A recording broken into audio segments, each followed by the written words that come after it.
she's batting cleanup. Aaliyah Belardi will lead off here for the Utah Utes.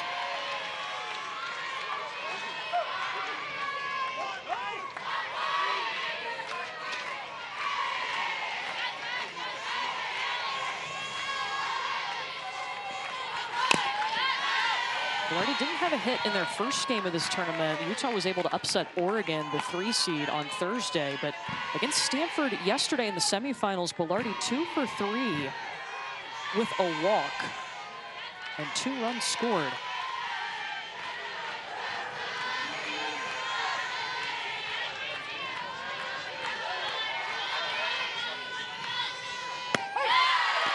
And at times, Courtney, you think those lefty-lefty matchups tend to favor the pitcher a little bit, but when I was sneaking a peek at the average that Belardi has against left-handed pitchers, she tends to favor facing the lefties. 500 batting average, 307 against those right-handed pitchers. So she sees the lefty-lefty matchup well.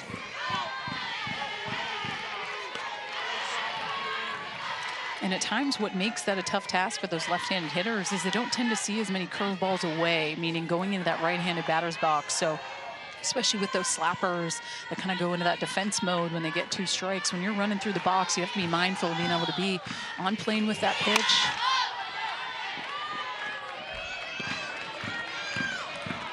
He fouls off another one. The count stays 1-2. It's such a spark plug for this Utah team at the top of the lineup. I mean, really sets the tone. Already seeing 5 pitches, and that to me is what this game is going to be about. These hitters and being able to step in the box with a presence and make a pitcher work. A little bit of an intimidation factor and pass that on to the rest of your team. Slow hopper takes a weird hop over by Seneca Curro, but she makes the play in time anyway over to Jordan Woolery at first. Well, lefties in this lineup, Danielle, we're going to see the first 5 batters for Utah will be left-handed hitters.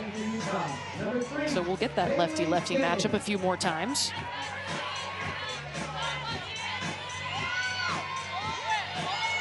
And all of them have pretty good averages when I was going through. I mean, Haley Denning, 412 on the year, 381 against those left-handed pitchers.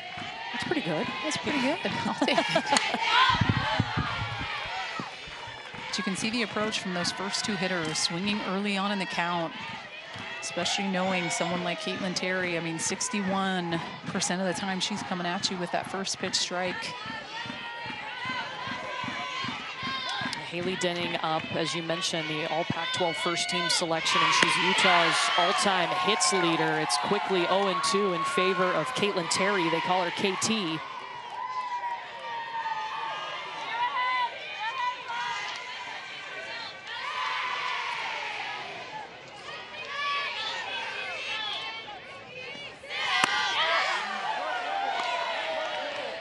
That's what it's going to be about, just being able to have good lights on that outer half with that curveball, because that's one thing Caitlin Terry can do well. She can really spread the zone, kind of make you get out of your comfort zone a little bit, swinging at pitches that you don't normally swing at on the outer half. It's that left-handed hitter. Right past Maya Brady at short. And Haley Denning is aboard. She's now on a 5-game hit streak. All the way to second. And Haley Denning, for me, has just been one of the most fun players to watch in this tournament, from her good quality at bats and being super scrappy to just taking that extra base and knowing that maybe a team is potentially not paying attention in the moment. And you see that the defense is in. Maya Brady goes up for this, but not able to get it if she's playing equal. Obviously, that's a ball that she's able to grab, but a defensive miscue here for UCLA early, and Denning gets to 2. Yeah, so that's going to be an error, obviously, on UCLA on E7. Error on the left fielder, Jadalyn Alchin. So just like that, Utah has a runner in scoring position for Abby Dayton, who is just the Pac-12 batting champion, hit .444 in the regular season. Against this UCLA team in the 3-game series, she was 3 for 10 with a double and an RBI.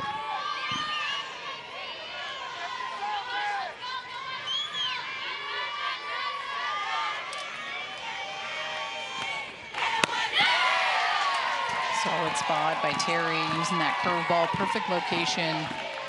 But half a ball off the plate, height's good, velo's good, and that's the pitch that sets up her bread and butter, whether she goes upstairs with that rise ball at a 1-2 count.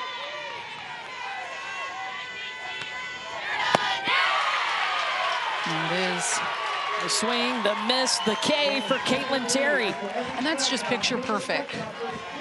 Not the best at bat by Abby Dayton, letting those 2 quick strikes get on her, but not able to lay off this pitch up in the zone with the rise ball. The good speed, the great location at this count. You see Charlize Palacios behind the plate, loving it. Senior catcher, it's been so good, and that confidence with Caitlin Terry.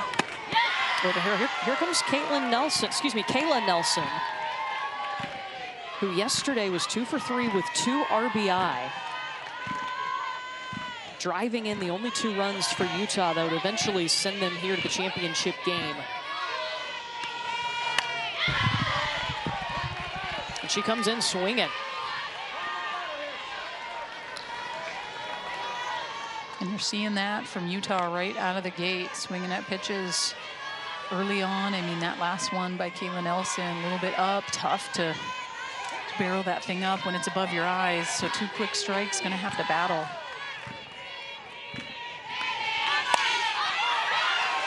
Popped up, Palacios 1-6, lays out for it, and she is so good. We were surprised to see her not start the game yesterday. They went with Sarah Ladd against Stanford, who was excellent.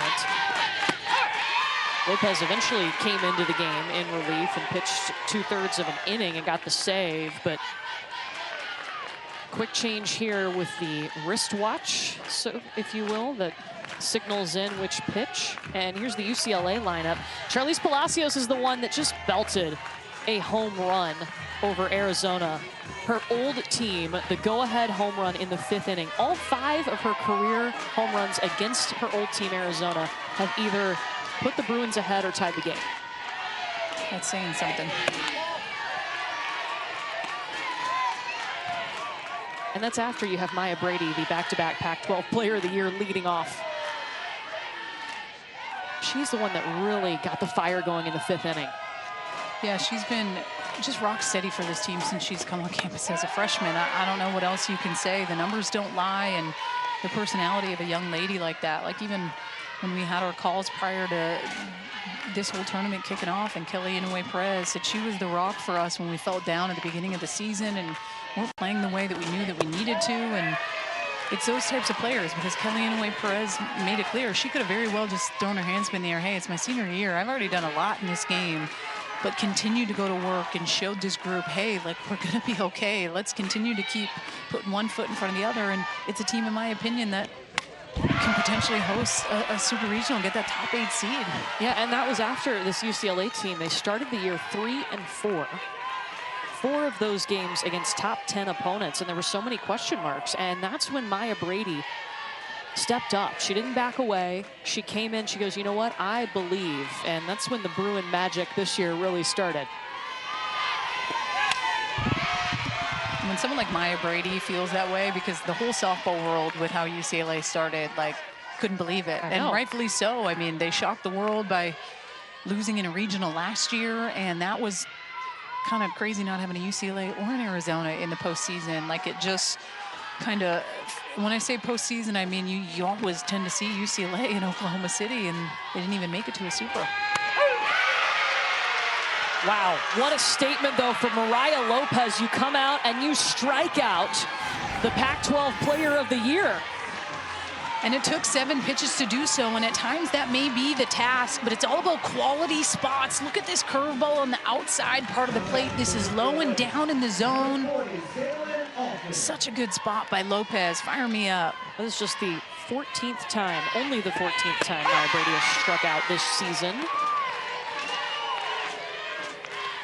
Jadalyn Alchin, the transfer from Washington, batting in the 2 spot. She's on a 10-game hit streak, which is a career high.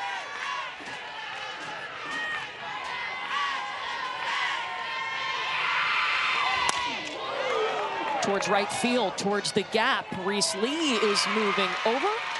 Snags it. 2 down.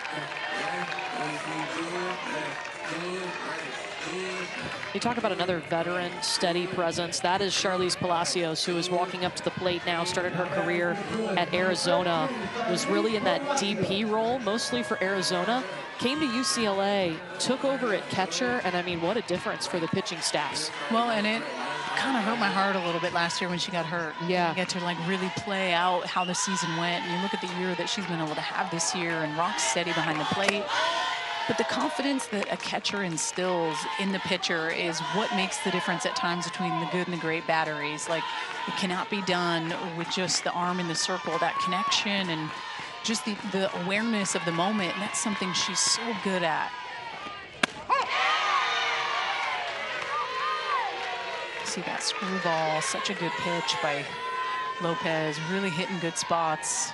That's what it's going to come down to when you're facing this tough offense. I mean, from the jump, they are going to fight until this game is done. Strike two. Man, Lopez is feeling good. And she looks loose, and I think that to me is when at times you go up against offenses that were able to do what they did yesterday, right, against Arizona. At times as a pitcher, you're like, oh, I can feel that. And she just looks loose and just spinning the ball well. Maybe it helped to have a little rest yesterday, only pitching 2/3 of an inning. Yeah, they actually brought their massage therapist. We talked with Coach Amy Hogue. She said she should be feeling good. She's living the good life. She's getting her arm massaged. Everything is good to go. 2-2. These days, you got to do that, especially how much they use Mariah Lopez. They're not afraid to throw her back-to-back days. Her career record, by the way, in the PAC tournament is 3-0 with a save now as of last night. And been the workhorse. I mean, 198 innings that she's thrown on the year. That's a good chunk.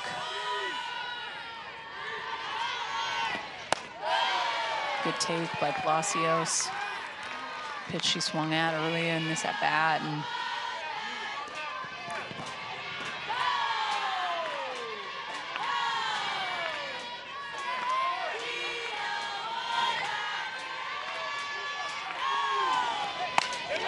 Palacios to the gap, rolling back to the warning track and bouncing off the wall, and Charlize Palacios sliding into second safely.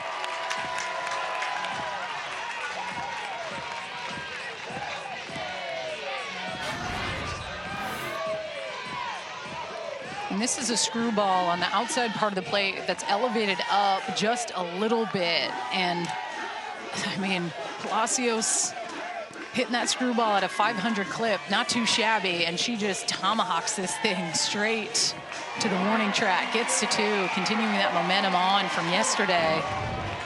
It's her 5th double of the season, and I know there's 2 outs on the board, but keep in mind, UCLA scored all 6 of its runs yesterday in the 5th inning with 2 outs. They sent 12 batters to the plate in the 5th inning. That'll really mess with your scorecard. Here's Megan Grant.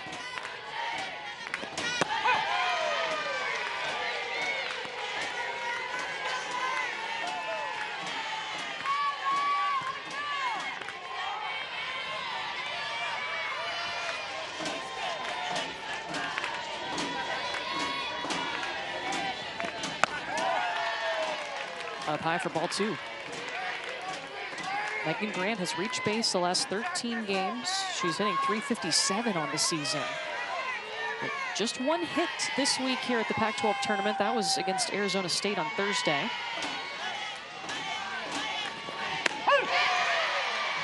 Two-two. Good spot with that curveball. That's a pretty pitch.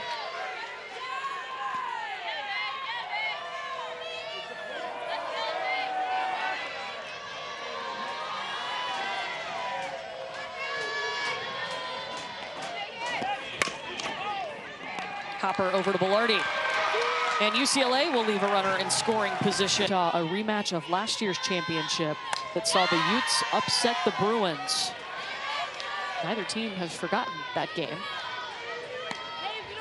And just going and looking at, I mean, some of these games today, you think about Duke, like that to me is a team that's been knocking at the door to get to Oklahoma City. They've gone through so much, and in my opinion, with just Jayla Wright and the way she's been throwing, they have a good chance this year. And I was actually FaceTiming with Amanda Scarborough before this game, and we were just talking a little bit about Florida and how they are just swinging it and how impressive that team really has been. And then, I mean, you can never take away Oklahoma. It's a team, in my opinion, that has got beat more than they have, but I think that has instilled this different level of, all right, let's go, right? They're riding out with 9 seniors, trying to get those national champions 4 straight. Like, there's a lot that is riding for this team. I think they've at times felt maybe a little bit of pressure, right, with that this year, but the field's open, but to me, it's Oklahoma's unless someone takes it away. We'll see how the bracket shapes up tomorrow as Sophie Hawkes skies this one, Jordan Woolery underneath it. The selection show tomorrow at 7 p.m. Eastern on ESPN2, followed by 7 innings. Little bracket breakdown. Danielle gets super nervous on Selection Sunday, even though she will not be selected. Well, my husband and kids are actually watching the game. I know it's Mom's Day, but it's Mom's Day mainly because it's Selection Show Sunday. Not because it's Mother's Day? No, so I get to have my moment. I get to watch it where I want to watch it. It's my choice.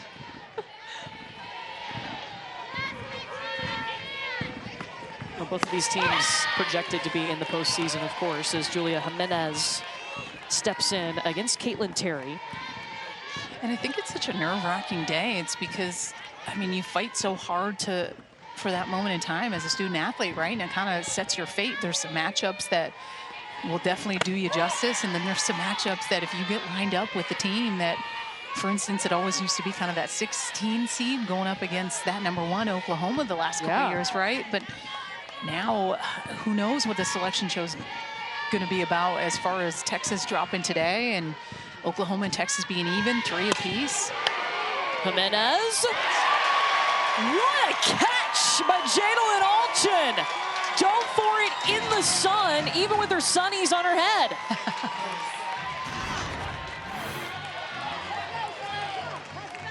Yeah, she lays it all out here. And sometimes those line drives off the bat are tough ones, but no doubt about it. Jadalyn Alchin laying it all out. 2 quick outs here for UCLA.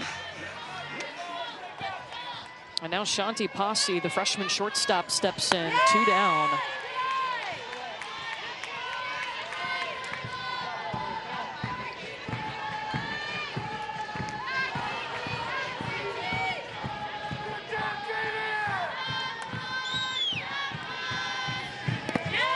Posse had a 3-run home run in the 7th inning in the quarterfinal against Oregon to help Utah come back and beat the Ducks and advance to the semifinals.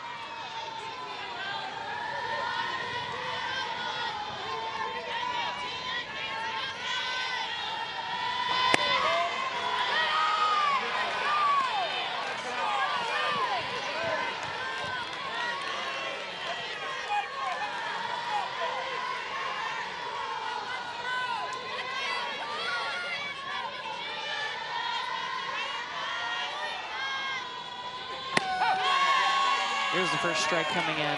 And Shanti Posse, for me, has been so good as of late. I mean, on that 10-game hit streak, that has been just clutch for them. I think down at the bottom of the lineup, you always need a little pop at the bottom half. A little fear goes a long way, and those 7, 8, 9 hitters to a pitcher. And a home run against Oregon could not have been more clutch in the top of the 7th inning with that 3-run shot.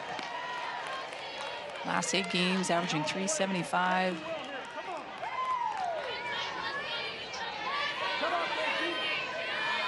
Well, now she's got a full count against Caitlin Terry, who struck out 1 today.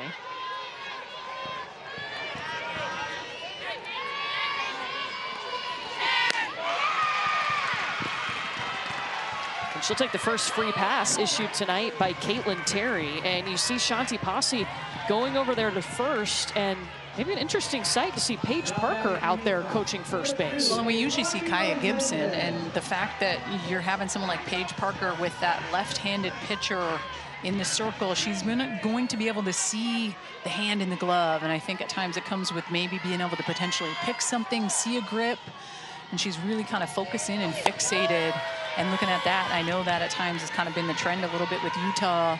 If she feels like she can see something she will take Kaya Gibson's place and go over there and coach first. Obviously, coming from the left side herself, pitcher.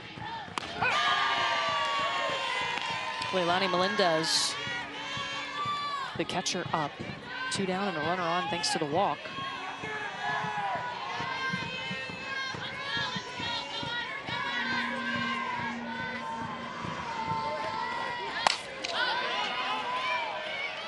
Sounded good off the bat, but it's going to be short and into the glove of Megan Grant. Utah Bats will come up next. Every single at-bat is loosening the pickle jar. Whether you get the result or not, it's not about the success, but it's about loosening that pickle jar until one person gets it, and then it's open, and then the Bruins go crazy. So I think we just really had like a relentless mentality. We were literally just loosening and loosening that jar until finally we got it open in the 5th. So it felt really good.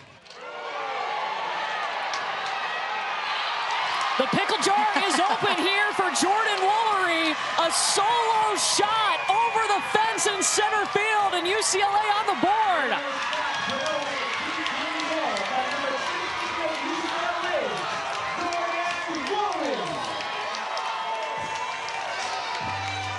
You could hear it pop open. First pitch swing in two. I mean, this is an off-speed pitch. Man, if this is a pitch that I'm sure Lopez wants to get back, it just bleeds over the heart of the plate. And she's someone that does swing first pitch at times a little bit more often. 34% of the time, you'll see her pull the trigger early in the count, and she does just that. Takes this ball dead center. Her 8th home run of the season, and UCLA has a 1-0 lead here in the Pac-12 Tournament Championship game. Brings us now to Savannah Pola.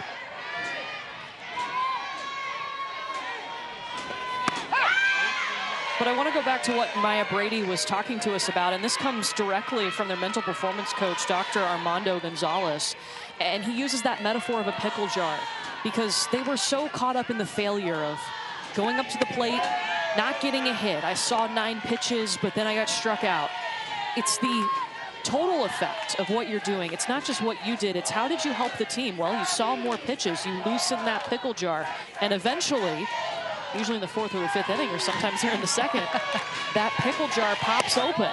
And it's the team mentality he wanted to bring to this group, so you're not so caught up in the individual failure, so to speak, at the plate, because it is a game of failure. It's a very tough sport, especially when sometimes you're failing 7 out of 10 times, and you have that 300 batting average. It can wear on you. But man, getting to go down on the field and just talk to that mental performance coach and just kind of hear his perspective on things, and you can just tell he's a calm dude. Like, he almost calmed me where I wanted to tell him my life story for a little bit with some things. He just has really helped this team out. I know he talked about just his connection with Kelly Inouye Perez and the confidence and the swagger that she's been able to have as well, and that leader for this Bruin team with an uncharacteristic ending to their season last year without any answers. And I think that's really what it kind of comes down to, that just bad taste in your mouth. Why did that happen? And not knowing. And when no one knows the answers to those types of things, you have to learn how to deal with it. And those are the types of people that can come in and help kind of ease your mind a little bit and give you these tips and tricks to help you through sport. But I think the coolest part is that it helps you in your everyday life. 2-2 here to Savannah Pola. And of course, last year ending for UCLA in regionals. This is a team that has won 12 national titles, more than anyone. They have been to the Women's College World Series more than anyone, 31 times. They didn't even make it out of their own regional. So the mental piece of that, how do you come back from that? That's why Kelly Inouye Perez was so intentional about bringing in a mental performance coach for the first time. Pola to left, grabbed by Haley Denning. And you see that pressure coming off of UCLA. They still learn something in every at-bat. So the pickle jar has popped open for UCLA. I want to judge your at-bats, Danielle.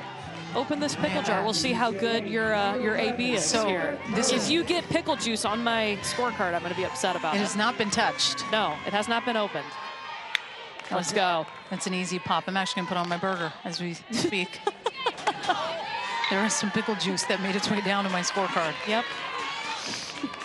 Smells great. I wouldn't go up to sweet pickles. I don't know. I mean, I know you're 7 months pregnant, but I'm more of a crave of the sweet instead of the salty. That was another reason I wanted to tell that story today after Maya talked about it.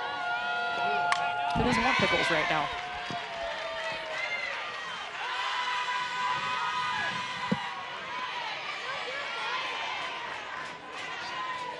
Seneca Curro here. If you're just joining us, UCLA took the lead.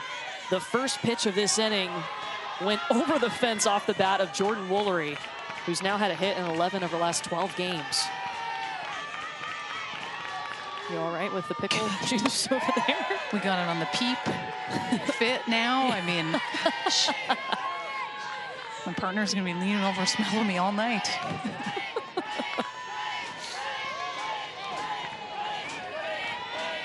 You had a good AB though. You opened the jar. First take.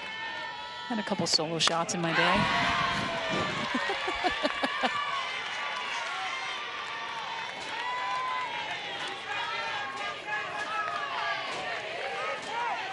Jordan Woolery starting off bottom of the second with a bang.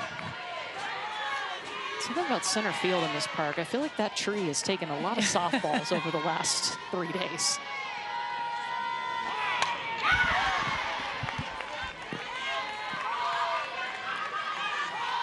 Seneca Curro having an at-bat, seeing a good amount of pitches here. Here's the tree. Hang in there, buddy. We saw Carly Scoopin send a 3-run shot dead center. I actually think it hit the branch and bounced back. Ironic, we're on Stanford's field, and it's a different kind of tree for them. Not the same as the mascot.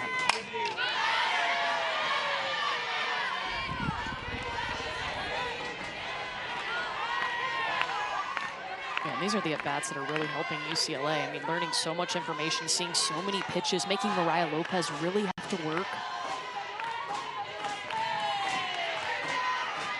This is where I wouldn't be opposed to burying a changeup where it potentially bounces. You have that trust with the catcher behind the plate. Good. And that's sometimes what you have to do, even in those counts that pushes you to a full 3-2 count. Sometimes you're just baiting the swing. Man, she's seeing a lot of pitches right now. She's got my up, she's got my side to side. This is the 4th full count to 7 batters.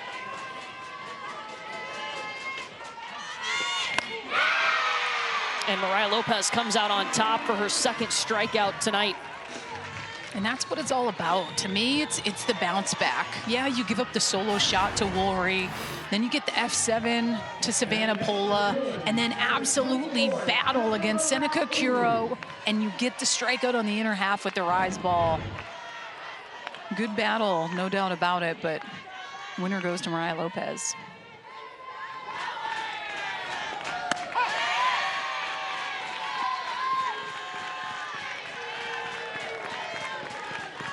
Tessa Malaulu in the 8th spot.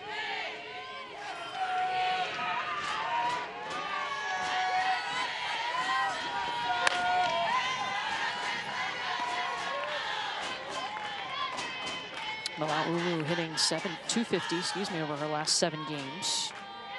Has a hit in each of the games here this week in the Pac-12 tournament.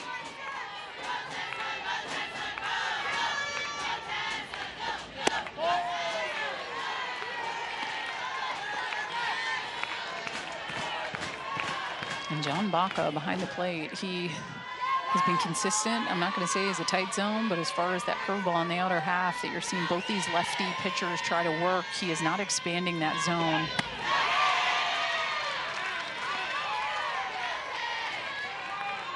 It doesn't mean that you stop going out 2-3 balls, but it obviously depends on counts and seeing the hitter swing, seeing how they're battling you, how many pitches. That's when you can start to say, hey, even though I know I'm not going to get it, I can expand it a little bit.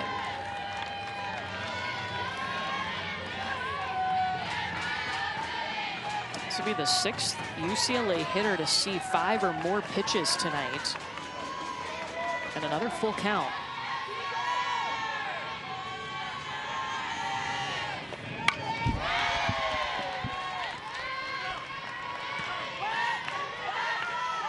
if Mariah Lopez, I think, can locate a rise ball underneath the hands like you just saw her do against Seneca Curo, who battled and battled. And if you give up the free pass, you give up the free pass. But I think you want to be able to be spot on the inner half or potentially go with that curve.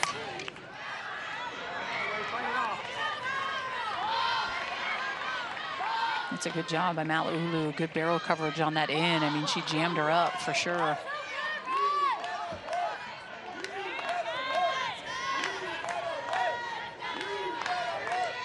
Now I would go off speed in, but that's how I would attack. Well, we'll see.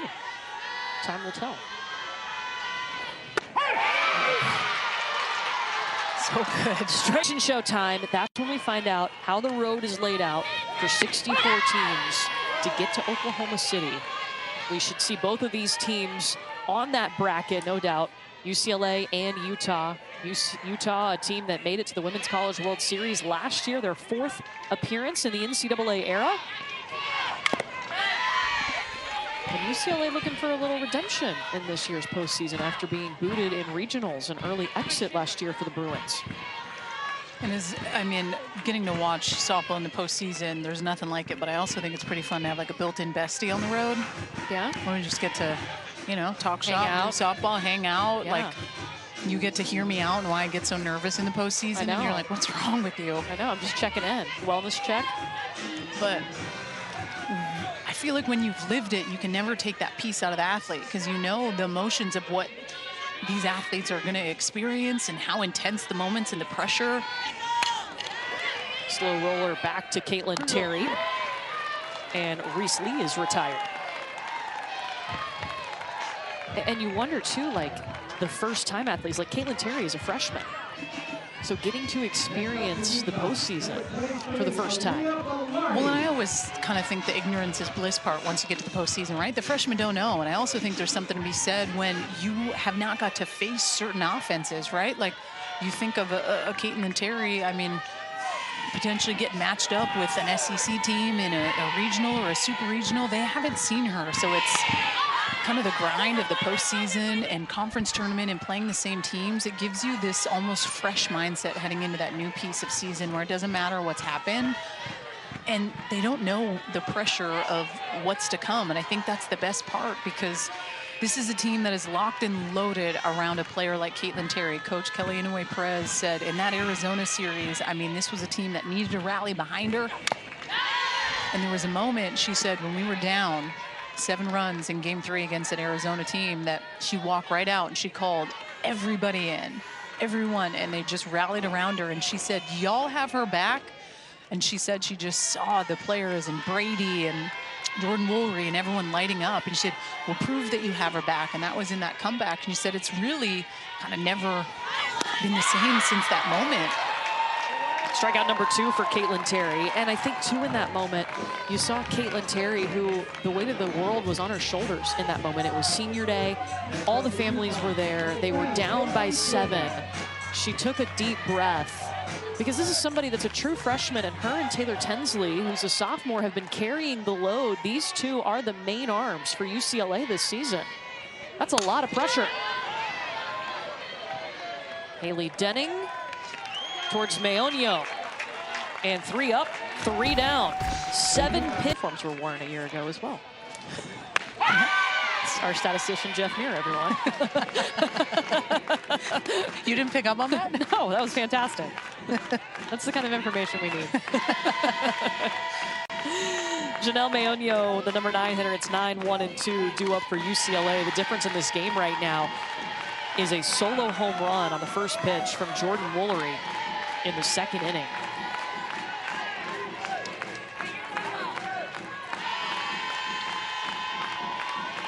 But then you know what? Mariah Lopez came back, struck out the last 2 batters to get out of the inning. And it's all about the fight after you kind of give up that home run, like mentally being able to stay in it. Yeah, it stinks. But giving up a solo shot is a whole heck of a lot better than giving up a 3-run shot. So it's just being able to remember that. I have to be able to bounce back, and that's those pieces where you're able to rely on the mental game, right? And I think at times those pitchers have to be so dialed in with what's going on upstairs, the words and the things that are being said to yourself through those pressure situations, and not the I have to's, but I get to's types of moments and things being said. Because there is no greater pressure at times than having to throw a pitch in a situation that can win or lose a game. You feel that, and sometimes you feel it into your 30s. Well, sometimes you feel it in the Olympics. Yeah, yeah. Not me, but you have. You've called the Olympics. I have. So you know the pressure of, got to get it right. That's right. Different time zones that you're working at, being challenged.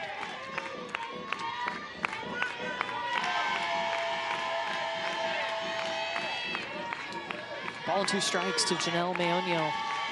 Last 7 games hitting .538 as she fouls off another pitch. We've seen some long at-bats from UCLA tonight against Mariah Lopez. The UCLA team who swept Utah in the regular season series outscored them 24-8.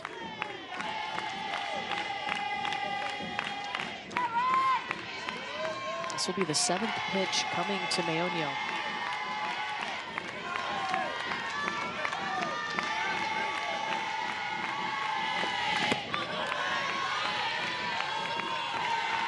Look at Lopez. I mean, she's had those 5 full counts, and on these hitters, 4 of them have been outs, coming with 3 strikeouts, but 6 of the 9 UCLA hitters have seen 5+ pitches. And you look at the pitch count going on the 53rd pitch of this game, they're making her work. And that to me is when you see UCLA start to become dangerous. And you can go back to that pickle jar mentality. Seeing a lot of pitches, and it may not be the outcome you want it to be, is still doing your job in the sense of putting your team in a position to explode when they need to.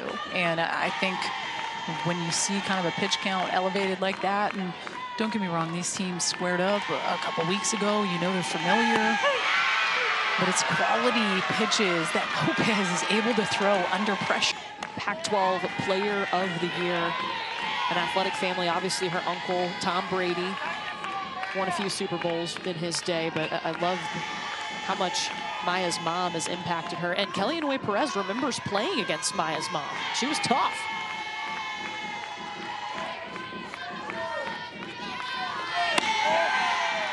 And I think that's kind of at times the one thing that you start to see, especially in like our job, right? All the prep work and the behind the scenes that you're doing on these players and the research. And anytime it comes up that mom or dad played in college, I love the connection of the baseball, softball parents, just the upper hand they can help give their kid.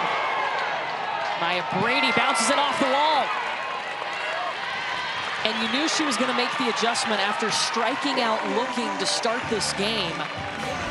She comes back with a hit.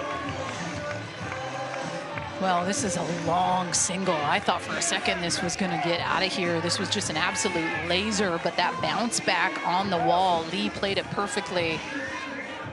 God, such a sweet stroke. And that comeback just allowed to keep that to a single. Can't hit it any harder unless it's out of here. I mean, what do you do with Maya Brady? Her last 10 games, she's hitting .515.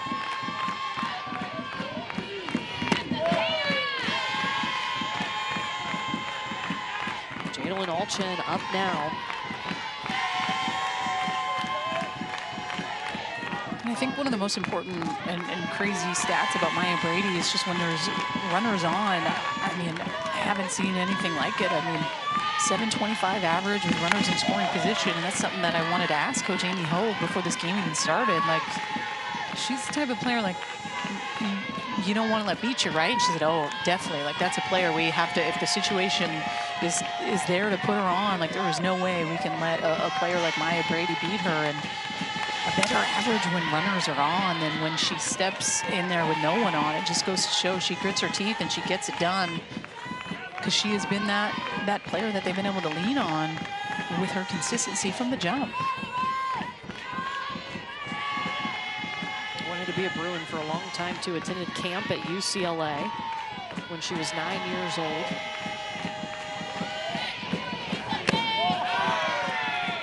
And now has had an amazing career at UCLA. She is on first right now for Jadalyn Alchin at the plate. UCLA trying to add to its lead here in the Pac-12 championship.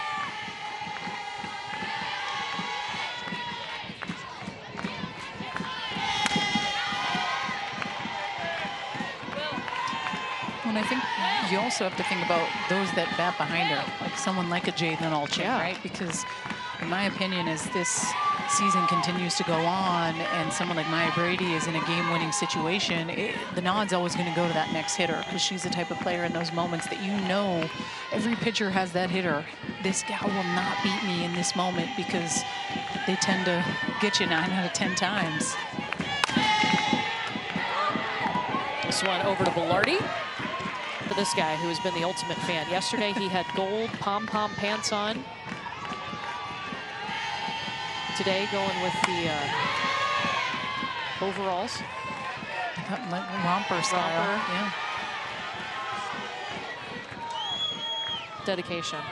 When I was at UCLA, Washington, they had a rain delay, and he was going to town, just dancing in the stands and trying to get everyone going. He had a duel with a Washington fan, and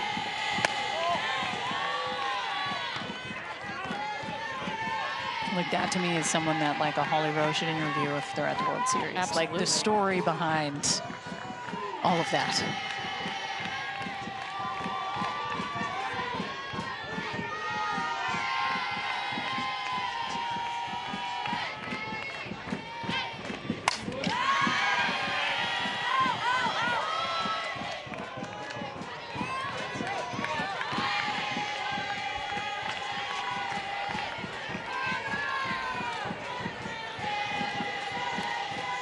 Charlize Palacios and just pitches she hits well. I mean, that curveball she hits at a 463 clip, that drop 263, but the change 182. And I'm aware of that with where the count is at. 1-2. Saw her bounce a pitch in previous. It's just being able to be smart, because Palacios, that big home run yesterday, to me, she's also one of those hitters that you got to be really careful with.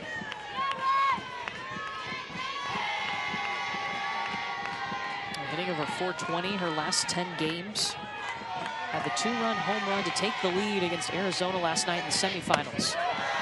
Upstairs for ball 3 and a full count.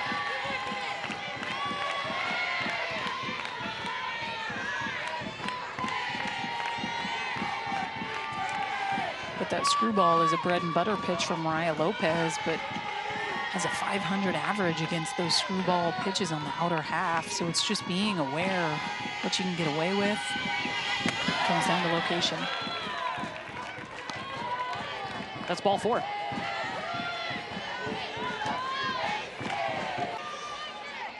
And now they're getting ready to face Megan Grant here. 2 down and 2 on. A single for Maya Brady, and then the walk by Palacios.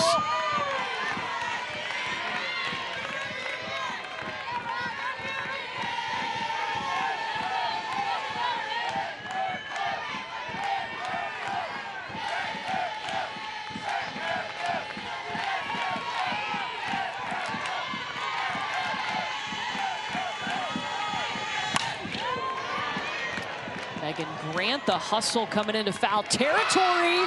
Scooped by Haley Denning.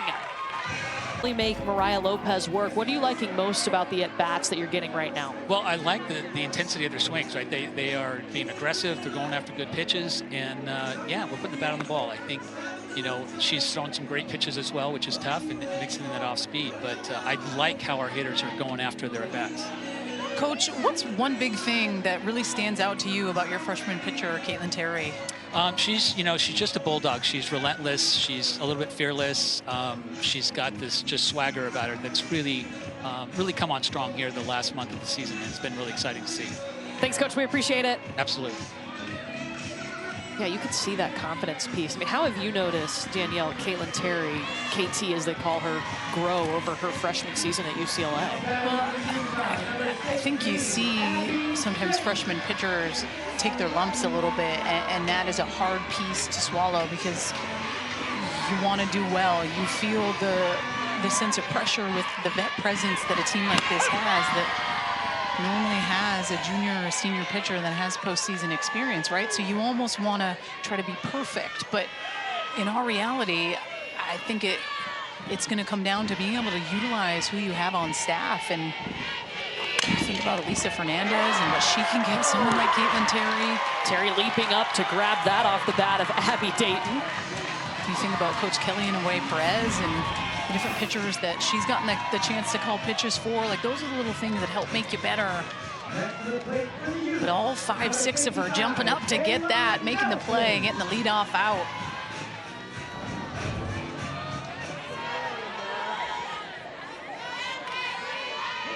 Next up, Kayla Nelson. Can she continue her magic here at the Pac-12 tournament? 2 RBI singles yesterday to plate both of Utah's runs in the semifinals that would eventually knock off the host team Stanford, who was the 2 seed.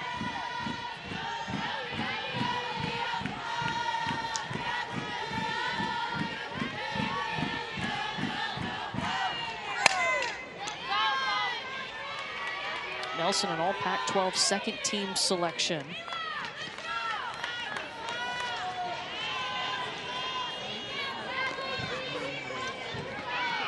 Something about playing this UCLA team or playing in this tournament. You know, last year she had the game-tying 2-run double against UCLA in the Pac-12 championship game.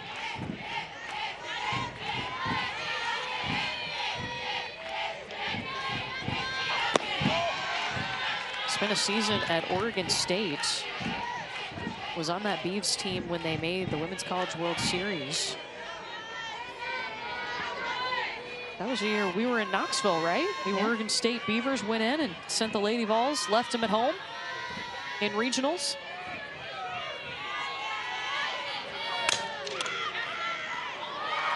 Caitlin Terry having to work.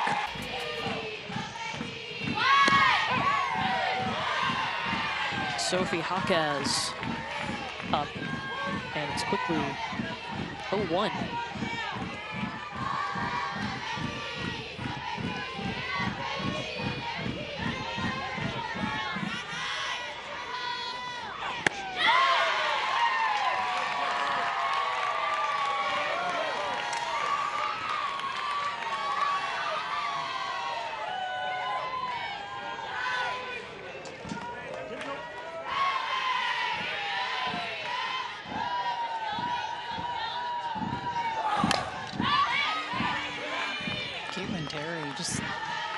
Seems to be throwing her best here in this 4th inning, and I think when you're facing a lineup for the 2nd time is when you almost have to level up a little bit as a pitcher, knowing, hey, they're going to try to make adjustments off me. This is just a feisty offense that really can battle and wants to put the barrel on the ball. So for her to come in 4th inning here, get those 2 quick outs to her, and then quick 2 strikes, someone like Jaquez.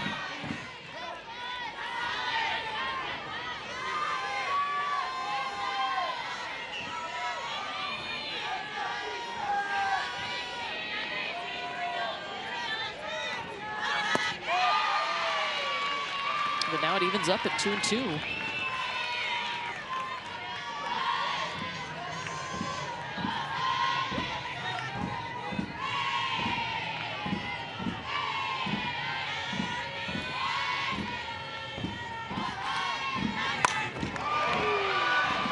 Jaquez to the gap and past 2 Bruin defenders to the warning track. Sophie Jaquez, her patience paying off with 2 backs.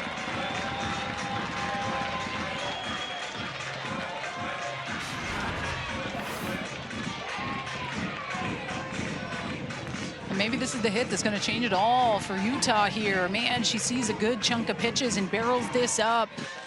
And Mionio and Grant going hard in the outfield. I thought maybe someone was going to be able to get to this, but I'm glad that there was no collision.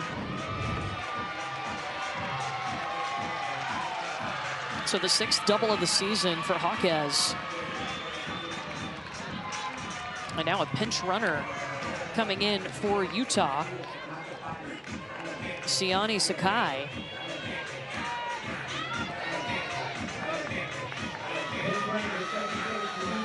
Second time today that Utah has had a runner in scoring position. Haley Denning got there in the 1st inning, but she was left stranded.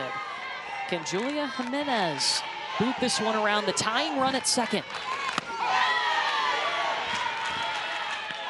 And Julia Jimenez was that player last year that took that foul ball off the face when she was hitting, and she had to get rushed to the hospital. She did not even get to finish that game. I remember sitting in the dugout for a little bit, and you could see her cheering on her teammates, hey, keep going, keep going. An opportunity here for her.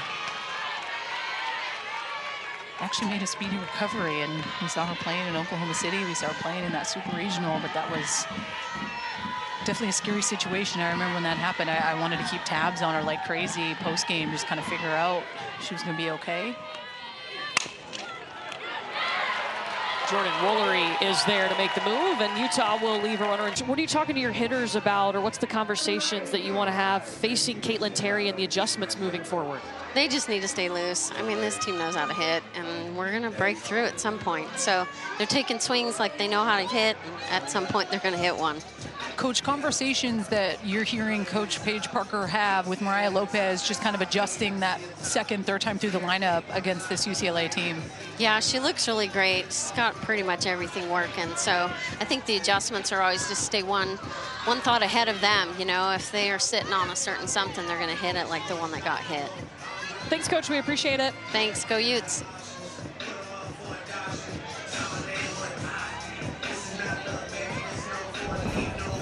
So something was happening behind Amy Hogue while she was talking to us. Just casual Army crawl. We couldn't tell. Yeah. Number 15, Jordan Woolery. Well, this one coming up is Jordan Woolery. The last pitch she faced, she took over the fence. A one-pitch at bat, a solo home run to lead off the second. That's the difference here in this game. When a hitter, to me, that's pretty even as far as swinging first pitch or taking first pitch. And at times in this game that I see a lot of trends of hitters taking first pitch strikes, but at times she's a free swinger in the sense where she respects that a pitcher's going to try to get ahead of you. And I want to get ahead of you before you get ahead of me. And sometimes that may be the best pitch that you see in an at-bat, and you don't want to let it go. And then you saw how Lopez approached her first pitch there, that rise ball in. She's patient. She knows I can't do anything with that.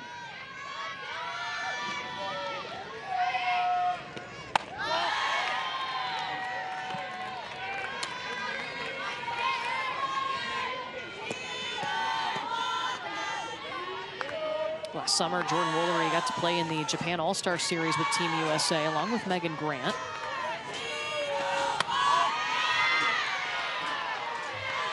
This year an all Pac-12 first team selection after last year she was the Pac-12 Freshman of the Year and a third team All-American.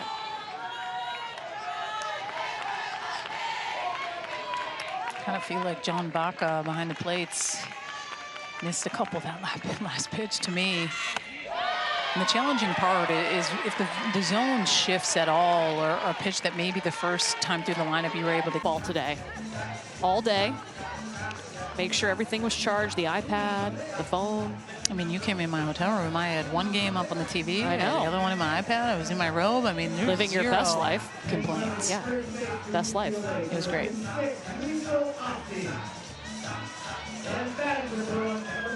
Lisa Osteen will pinch run here for Jordan Woolery as Savannah Pola steps in.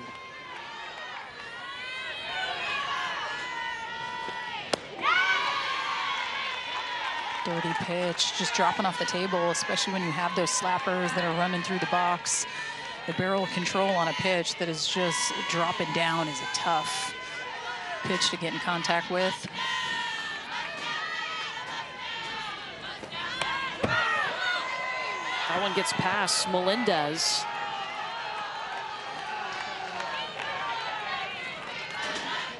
And so the runner advances on the pass ball into scoring position. Oh, wild pitch, excuse me.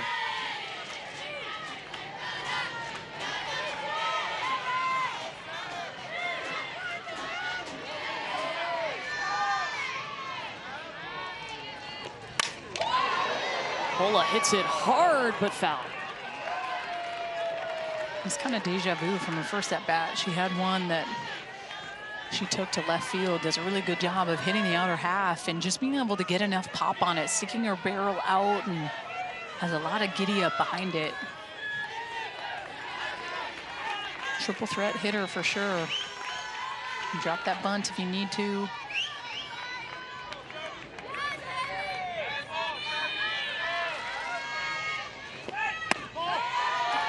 Pitch. Won't get the call though. It evens it up at 2-2.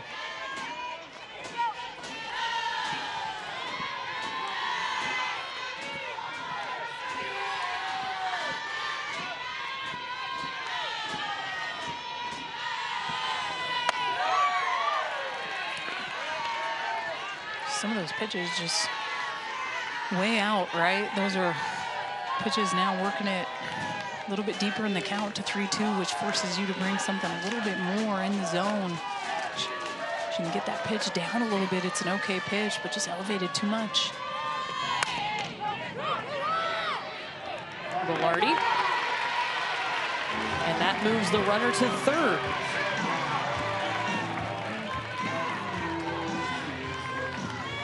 Hitting. They're tops of the nation. Their pinch hitters hitting .431 as a group on the year from our friends at 643 Charts. Yeah, 53 at-bats with those pinch hits. So good. That's pretty nice to be able to go to the bench. And not even an easy thing to do, too. I mean, you sit through almost 4 innings of softball, not doing anything, and then to come in and be expected to produce right away with a runner on third as UCLA's trying to add to its lead. And bringing someone in that has a little bit of elevate and celebrate mentality can lift it.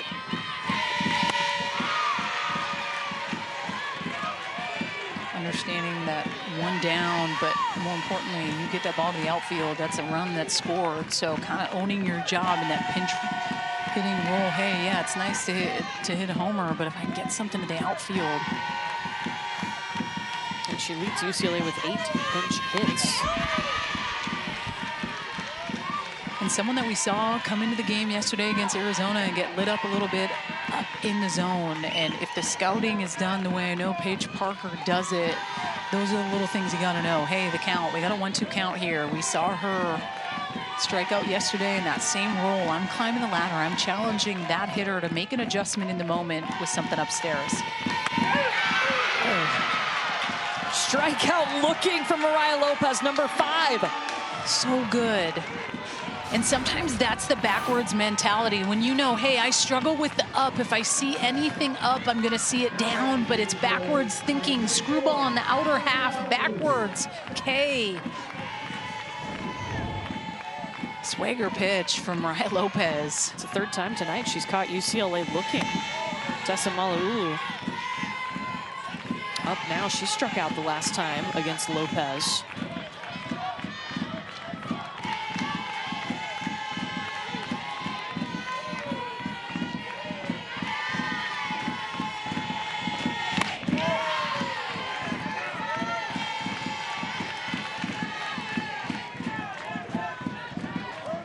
Stein at third. Pinch running for Jordan Woolery, who walked to start this inning.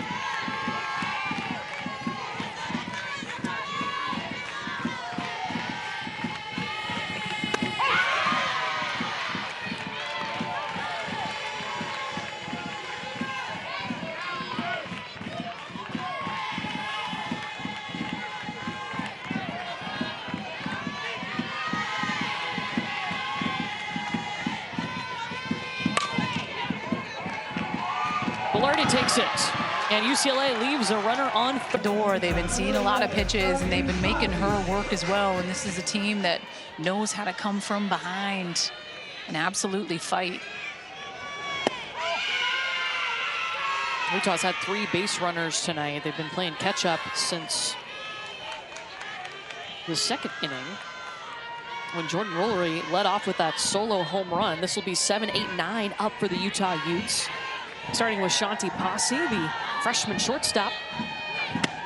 You know, we were talking to Amy Hogue before this game, and this team is so loose, meaning Utah, and they come in, they have a lot of fun, you can tell. I mean, we saw them at the start of the game shaking the bus, getting fired up for this tournament, and she said that really started when we took the pressure off. We played some backwards softball before the Washington series. They had about 3 days of practice, and Backward softball meaning if you're a left-handed hitter, you hit right, you run the bases backwards. If you're a pitcher, you hit. Yeah. If you throw left, well, or if you throw right, you throw left. And it was something the coaches talked about. They wanted to set something up prior to those 3 practices that they had scheduled before the Washington series. And that was the plan of attack. And they got to practice, and the girls were already doing it. And Amy Hogue was like, dang, it's like y'all were reading my mind in this moment. But this is a team that, honestly, at this tournament last year, they were so loose, so relaxed. And Amy Hogue felt like at times this year, mainly how they started the season, they felt this pressure of having to repeat what they did last year, right? The run that they were able to go on, getting to Oklahoma City. And she said at times in the offseason, like, they felt like maybe they didn't put in that same amount of work that they did, and they carried that burden into the beginning of the season and felt that pressure. Malaulu from third, and that retires Posse. And it's something that they kept doing. They did it pregame before. Just how down-to-earth Coach Amy Hogue is. She really is. When you talk to her, it's like you're talking to your buddy. And she is that calm presence for this Utah team. She has a pretty incredible staff behind her that are able to help. And this is a pinch hitter in Kendall Lundberg. Oh, and Palacios, it came down funny into her hand. Not able to hang on, so Lundberg stays alive. And when those happen, I mean, as a pinch hitter, that's just an absolute gift. You want to find a way. The ball had some good hang time. That would be an error, too.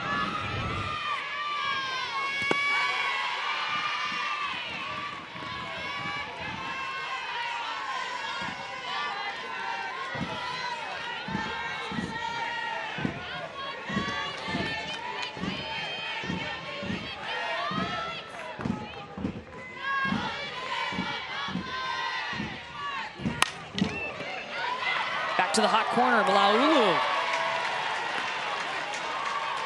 And this Utah team, I mean, they are an NCAA tournament team. That's what everybody's kind of focusing on, looking towards. Of course, if you get a win here tonight, you get that automatic bid, but we expect both of these teams to be in the postseason. You see the RPI of 36, strength of schedule 53. And I think this run, too, in the Pac-12 tournament, that's got to help. It definitely does. And a team that knows what that postseason run really feels like, because they brought back a lot of those players that experienced it last year, which almost gives you at times that little bit of a competitive advantage in the postseason, knowing that, you know, the different emotions at times that are going to run through you and some of those big pressure situations. And I mean, someone that really stands out to me is Mariah Lopez. The amount of innings logged and the experience that she has and she brings. She is that rock and that staple. And you saw Sarah Ladd in her performance yesterday against Stanford, and that was really go where you want to go. So you saw Kelly I come out and talk to Caitlin Terry before facing this pinch hitter, Carly Davison. And yeah, Utah dealt with some injuries. At one point they had hand injuries to their catcher and their third baseman. Their third string catcher was the main catcher at one point for a couple of weeks, but now everybody's healthy.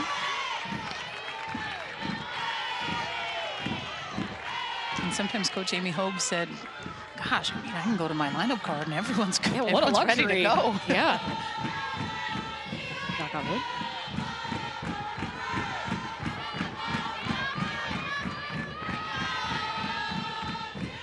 Davison up with 2 outs. Davison just tied this game. Carly Davison with her 3rd home run of the season. And we've got a tie ball game. Coming in cold off the bench as a pinch hitter, but her bat was hot. Wow, Carly Davidson, so good. She gets a pitch that's just right down Main Street. This was a no doubt about it.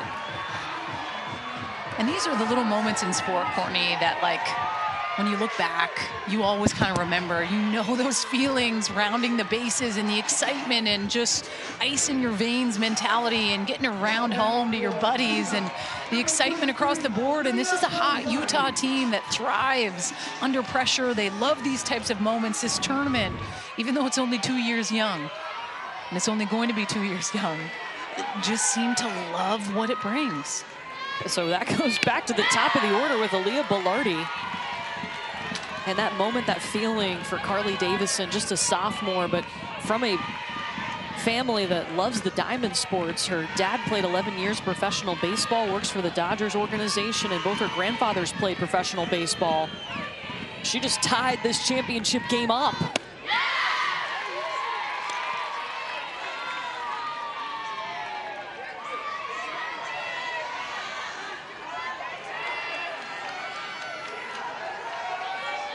And funny enough, it's back-to-back seasons with pinch hit dingers in Pac-12 title game. Hallie Morris did it last year for Utah.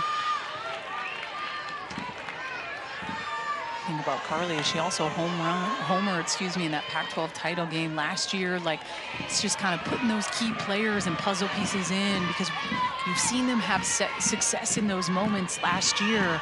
That's a perfect example right there. I mean, she did it in the championship game last year, and shoot, deja vu. Let's do it again. Yeah, 365 days later. I mean, Utah wants to be not just the first to win the Pac-12 tournament, but the last, the only team. The only. They want to be that trivia question, as Amy Hope says. And that, I mean, that when she kind of said that, it gave me goosebumps. She said, we've tried to circle and think about a lot of different things as a team that we want to do, but that was #1 on the list this year.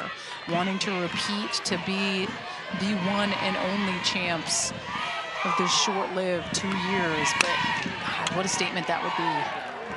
Maya Brady will complete out number 3, but not before the game is tied. And you're still going to get those matchups. You're still going to see the random Washington head to Arizona for a little 3-game set, potentially. Janelle Maonio, a hard hit ball to Posse, who can't hang on to it at shortstop, and Maonio is on the first pitch. That'll be an error, an E6, which allows Maonio to reach. And that additional pressure with the speed piece as well. She hits this pretty hard and it just kind of buckles up on Posse. Look, this is where all the damage came last night for UCLA. They were down 4-0, scored 6 runs with 2 outs in the 5th inning.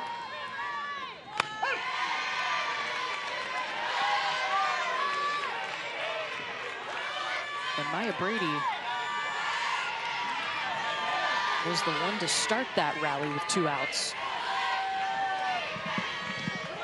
She was 2 for 4 yesterday against Arizona with 2 RBI. Already has a single tonight. And this is when you want to trust your experience in the circle, her being a senior, understanding the moments, but also respecting who's up, and knowing someone like Maya Brady in these types of moments is so clutch. And sometimes when it may feel like you're unintentionally, intentionally trying to not give them anything close, you can get those uncharacteristic swings. And sometimes that's the best part about being a pitcher. You're like, dang, I wasn't even trying to give her anything she could do anything with, and she's swinging way out of the zone. Pitch.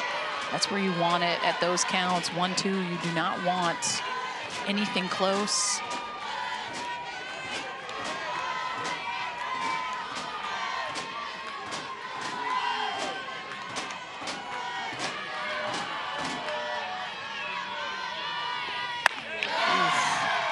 That she goes back to that pitch. When I'm looking at the data on someone like Maya Brady, the one pitch at times that can give her a little bit of trouble is that rise ball. 27% whiff on that rise ball, which means total swings and misses on that pitch. At times she will chase it up out of the zone. As a pitcher, you know that going up against her.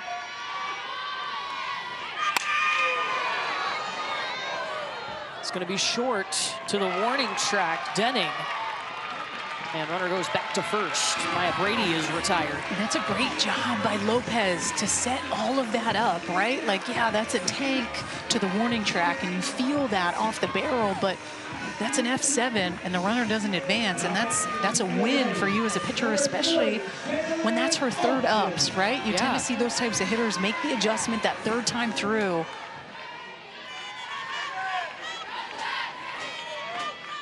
Jadalyn Alchin takes a first swing at the first pitch.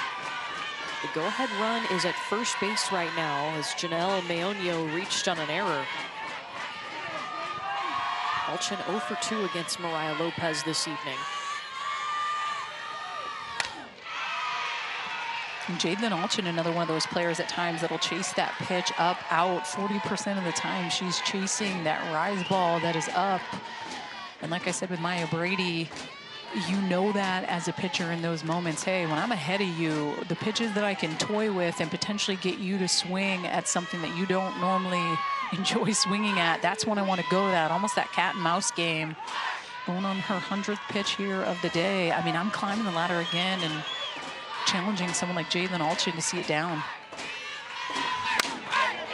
She's reaching for it.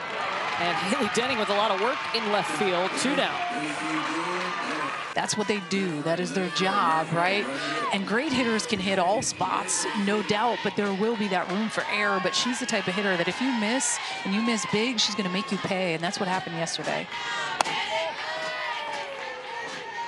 Let's that one come in for ball 1.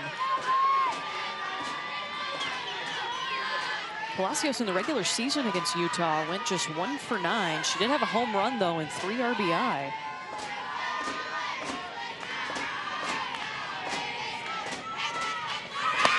A runner going. Meonio got her. Leilani Melendez. Seed this year, and we have a tie ball game. It's been 2 solo home runs. Those have put the 2 runs on the board. It'll be 2, 3, and 4 up for Utah. Haley Denning, Abby Dayton, and Kayla Nelson. With Caitlin Terry, the true freshman, still working in the circle.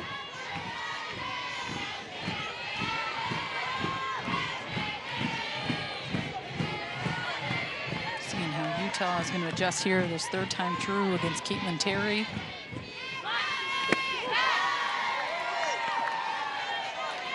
You know, yesterday we saw in the semifinal against Arizona, UCLA would eventually bring in Taylor Tensley, and hadn't seen her in a while since April 26. It had been Caitlin Terry carrying the majority of the load. She threw 31 straight innings until Terry came in, and there's a strikeout of Haley Denning, her 3rd strikeout for Caitlin Terry tonight.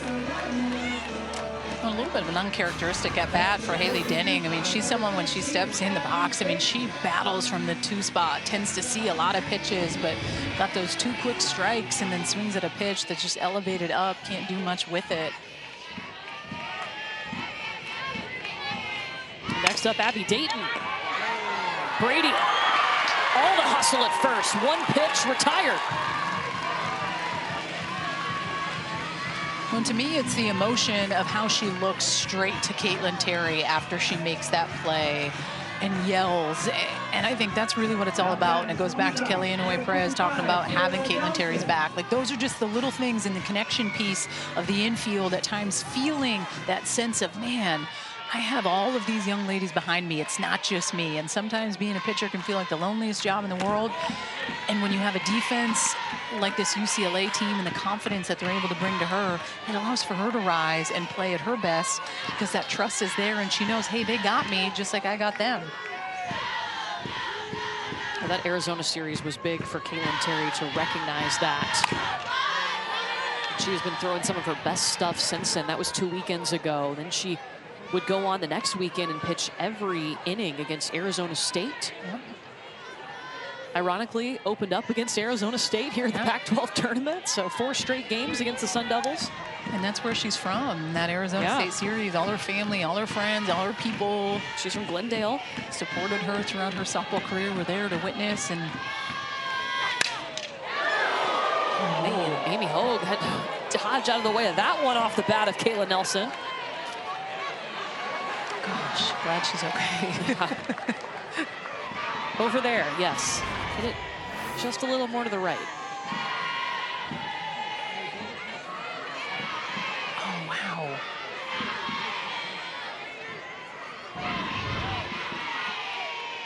For me, it's the jump turnaround. Hustling over from left field to make the grab. Jalen. But then to get the back-to-back outs is key, especially the third time through. I think we're seeing both of these pitchers step up in some big pressure-filled moments, utilize that defense because they know they trust them behind. But it comes down to the confidence in the moment about, hey, I mean, all I can control is one pitch at a time, and that's that. It doesn't matter the pressure, the moment, the last Pac-12 tournament ever. You're seeing both these pitchers really rise to the occasion, one being a senior and one being a freshman. Well, Palacios is the first up in this inning to face Mariah Lopez. She has a double and a walk tonight. As 3, 4, and 5 hitters due up for UCLA. They took the lead in the second inning, a solo home run for Jordan Woolery. But then Utah able to respond in the 5th inning with a solo shot from Davison, a pinch hitter. When you've seen a good chunk of changeups here to Charlize, I mean, 33.3% of the time she's whiffing on that changeup, meaning those swings and misses. That's something you're always taking into account as a pitcher. You want to know kind of the strengths and weaknesses of hitters and what they tend to do a good job of. And we've seen a healthy dose of changeups here this third time through from Lopez. That one hit Palacios in the box, so they're giving her a second.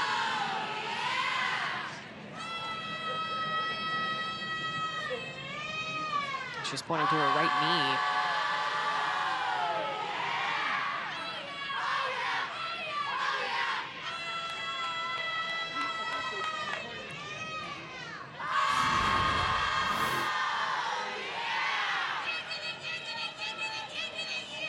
You see her backed off the plate a little bit, but just kind of right off that shin. Does not feel good. And to the former athletes that are watching this broadcast, you know that means that metal Graston tool is coming out. Oh, God, don't talk about it. Well, you have to. I know. You gotta call a spade a spade. That's what most are thinking with something like that. Oh.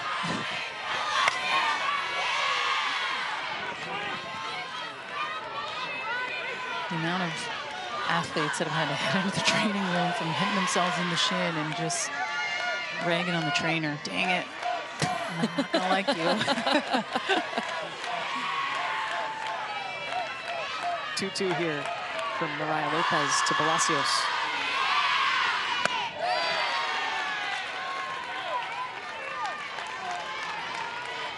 This would be the 11th 3-ball count to 21 batters tonight. They're making her work. I mean, first 3 innings, she only had thrown the 71 pitches, but the last 2, 31. Palacios. She loves the Pac-12 tournament, goes yard again. And again, it gives UCLA the lead. 15th home run of the season.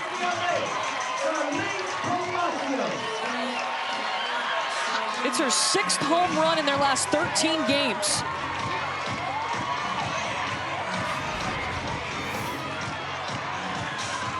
Well, I'm sure she doesn't feel her shin right now. She's fine. She's fine. This is an elevated pitch up, but man, she's able to get the barrel above the ball, and she just turns on this pitch. Dude, I think this went over the scoreboard. I really think that it might have went over the scoreboard. I could be wrong, but it's the elevate and celebrate mentality. Nah, just down. It hit the scoreboard. God, that was a tank. And then Megan Grant retired on the... Jordan Woolery had the first one of the night. She steps in now. UCLA back on top here in the very last Pac-12 tournament championship game.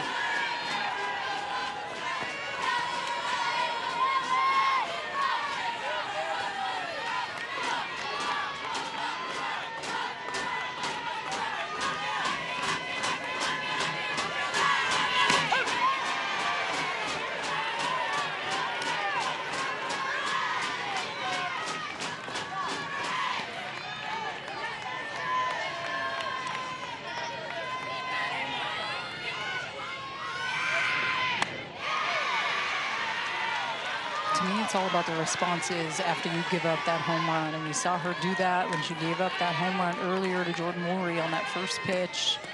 She was able to battle back and get those 3 straight outs, 2 of them being strikeouts.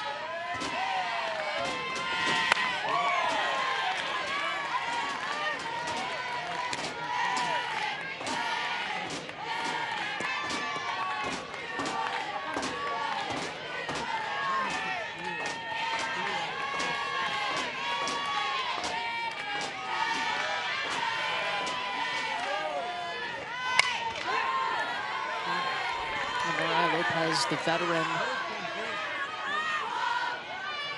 got the majority of the innings in the circle, and I remember talking to the coaching staff last year about her. It was a different mindset in 2023, more confident. Her teammates noticed it too. She had the, you know, don't take me out, I want to stay in this game mentality, and just a huge step for her, especially to make that and then to have another year to work. Sakai goes back for out number 2. And that confidence that you're able to get through a pitching coach, I think really helps and allows for you to become your best version of yourself when you're out there. And that to me is a pitching coach's job, to be able to come in, hey, what do you need? How can I help get you to where you need and want to go? Yes, there's minor bumps in the road and mechanical changes, and got to fill up for gas here and there because you're running on empty. But when I think of that, I think of someone like Paige Parker and how very similar they are. But, you know, Paige Parker, those CP chats, she's really big on being able to talk to the team and pass on her experiences in the moment, and the good and the bad, and the national championships, and probably the heart loss at times, and at times probably DJ Gasso, who was there. You know, Coach Amy Hogue said he was a loud presence, and he would definitely say how he felt. And at times you see Paige Parker very soft-spoken, and he's not there anymore. So I think it at times has also given someone like Paige Parker a little bit more to stand up and share what she's learned in the game and help these athletes. Well, and now too, Coach Parker will go to the rest of the coaches and say, hey, I think we need a CP, meaning a Coach Parker chat with the team, talking about her experience.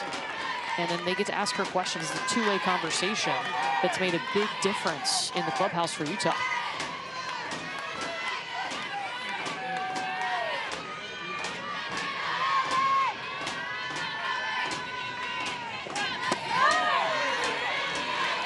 Three balls and a strike to Savannah Pola.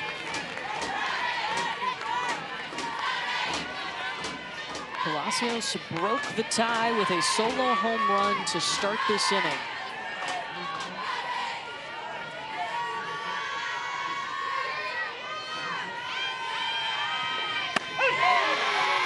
Good spot.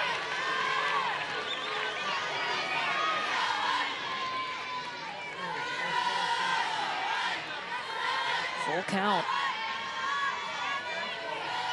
This is the 11th full count tonight.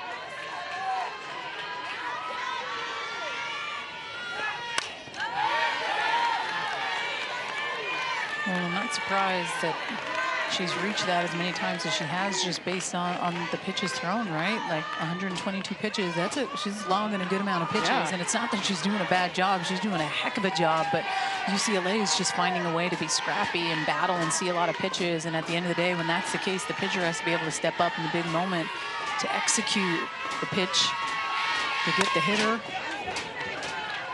Posse.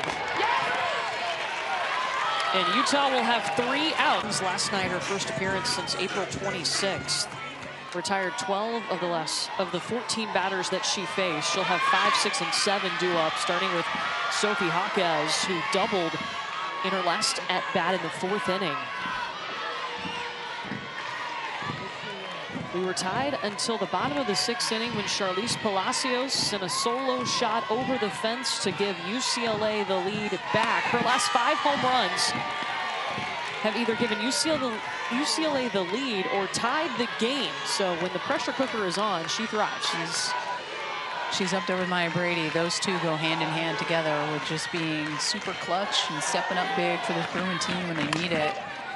This one will go back to Tinsley, and Hawkes is retired. 2 down. 1 down, excuse me. 2 outs remaining for Utah. A Utah team trying to go back-to-back and be the only Pac-12 tournament champion. Now batting for Utah, number 43, Julia Jimenez.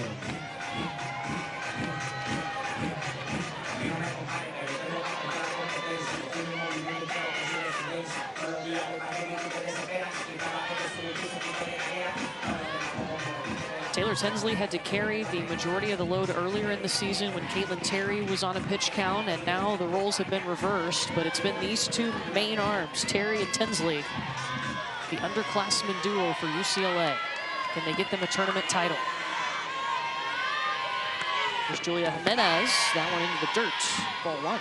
And that's back-to-back first pitch change-ups that have bounced just before the plate, and that's a pitch yesterday against Arizona she was spot on with right out of the gate, able to locate that piece for a strike. So as a hitter, when I know that she's bouncing it, I believe she doesn't have command of that pitch, so I'm not sitting as much off speed, knowing that she's someone that is a little bit of a specialist with that pitch. I'm looking hard all day.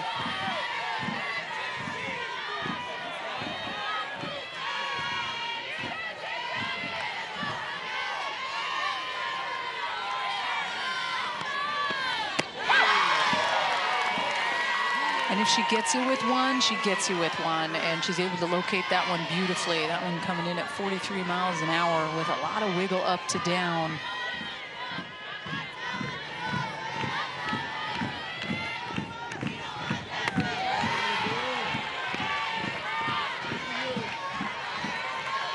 Ball three as Jimenez tries to get this rally going for Utah.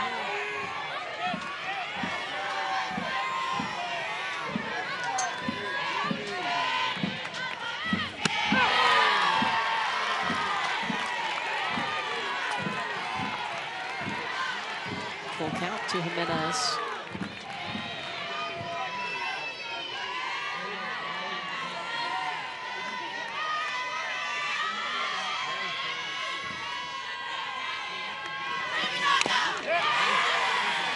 Sometimes that's all you got to do as a hitter, just foul something off, wait for something hard. Not everyone's stepping in the box looking or wanting to hit that changeup, but when you have a pitcher that trusts it and is able to throw it in those close counts, you have to be able to foul it off. Oof, good. Wow, and Tinsley comes back. It was a 3-1 count, and Tinsley's going to get the strikeout.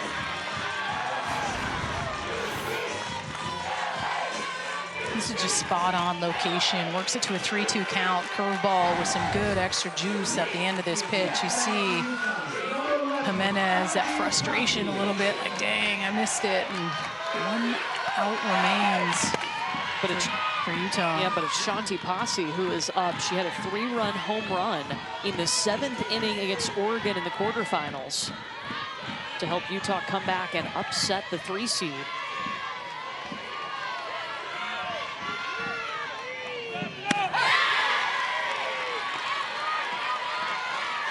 She's got 2 strikes to work with to keep Utah's championship repeating hopes alive.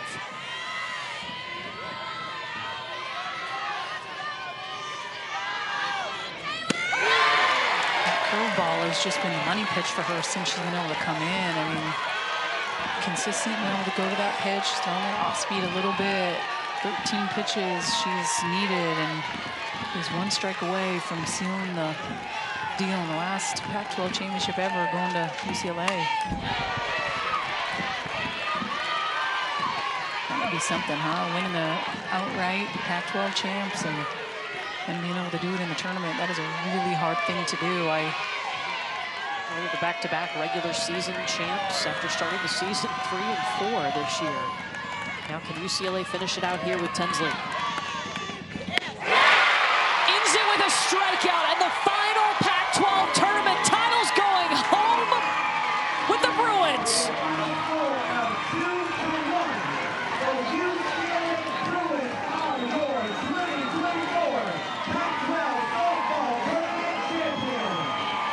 That ticket punched to the NCAA tournament for UCLA.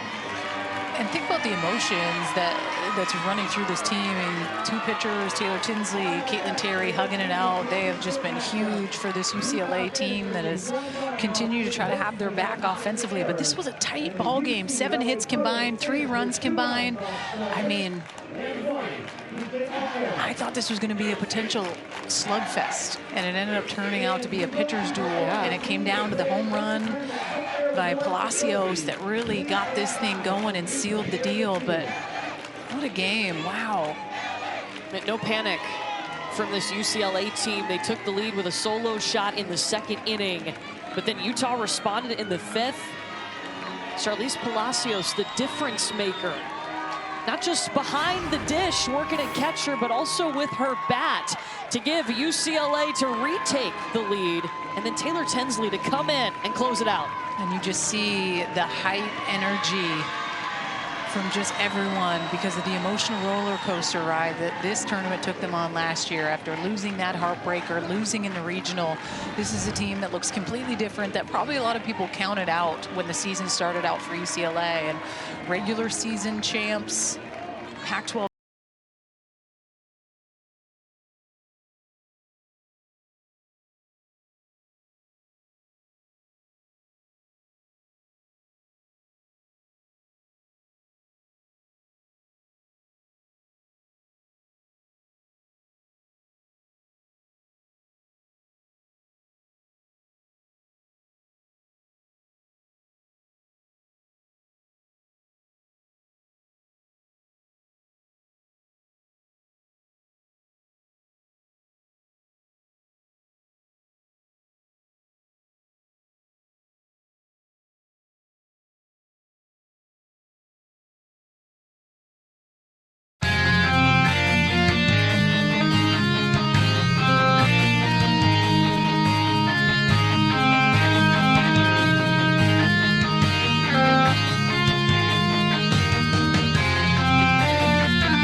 door. They've been seeing a lot of pitches, and they've been making her work as well. And this is a team that knows how to come from behind and absolutely fight. Utah's had 3 base runners tonight. They've been playing catch-up since the 2nd inning, when Jordan Rollery led off with that solo home run. This will be 7, 8, 9 up for the Utah Utes. Starting with Shanti Posse, the freshman shortstop. You know, we were talking to Amy Hogue before this game, and this team is so loose, meaning Utah, and they come in, they have a lot of fun, you can tell. I mean, we saw them at the start of the game shaking the bus, getting fired up for this tournament, and she said that really started when we took the pressure off. We played some backwards softball before the Washington series. They had about 3 days of practice, and backward softball meaning if you're a left-handed hitter, you hit right, you run the bases backwards. If you're a pitcher, you hit. Yeah.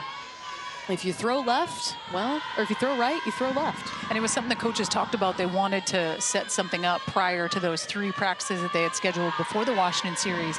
And that was the plan of attack. And they got to practice, and the girls were already doing it. And Amy Hogue was like, dang, it's like y'all were reading my mind in this moment. But this is a team that, honestly, at this tournament last year, they were so loose, so relaxed. And Amy Hogue felt like at times this year, mainly how they started the season, they felt this pressure of having to repeat what they did last year, right? The run that they were able to go on, getting to Oklahoma City. And she said at times in the offseason, like, they felt like maybe they didn't put in that same amount of work that they did, and they carried that burden into the beginning of the season and felt that pressure.